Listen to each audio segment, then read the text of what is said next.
माथावा पटिका कोइले लाल के बिया माथावा पटिका कोइले लाल के बिया पगली दीवानी महाकाल के बिया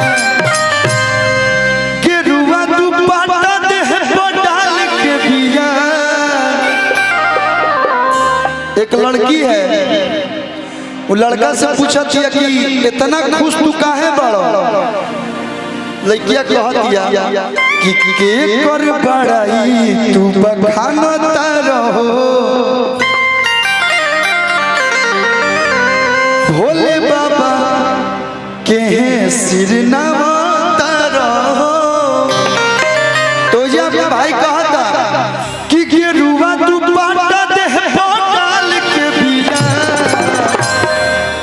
गेरुआ दुपट्टा देह पर डाल के बिया। अच्छा खाना बना देखिए वैसे तो मैं नहीं बोलता हूँ लेकिन बाबा के दरबार में यहाँ सब काम करना चाहिए। नहीं हम ही बोल देंगे तो घर थोड़ा ना जाएगा बना होगा टेस्टी बना होगा। देखिए इस शिविर में बहुत ही प्यारा प्रसाद बना हुआ है आप सभी के लिए भोजन का भी उत्तम व्यवस्था है।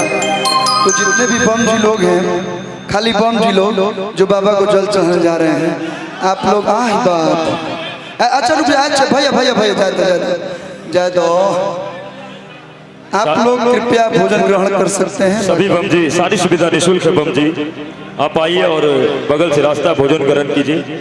प्रशासन से इधर लोकल जो भैया बम इधर आप लोग इधर से हट जाइए ताकि बम जी सब भोजन के ग्रहण कर सके। भैया कि गेरुआ दुपट्टा देह पर डाल के बिया कि माथावा पटिका कोइले लाल के बिया पगली दीवानी महाकाल के बिया माथावा पटिका कोइले लाल के बिया पगली दीवानी महाकाल के बिया।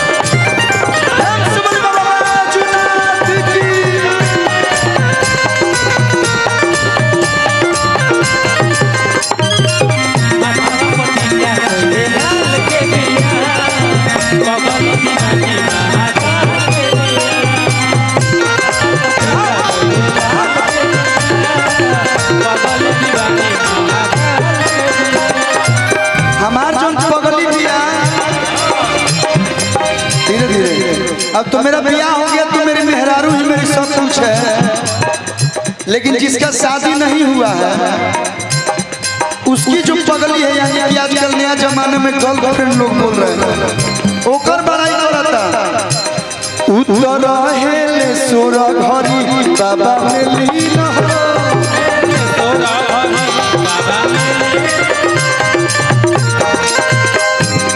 अरे बम भोला रोके रात दिन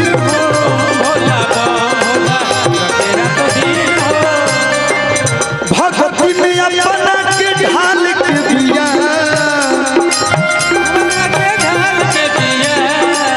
भगती में अपना के ढाल के दिया कि माथावा पटिका कोइले लाल के बिया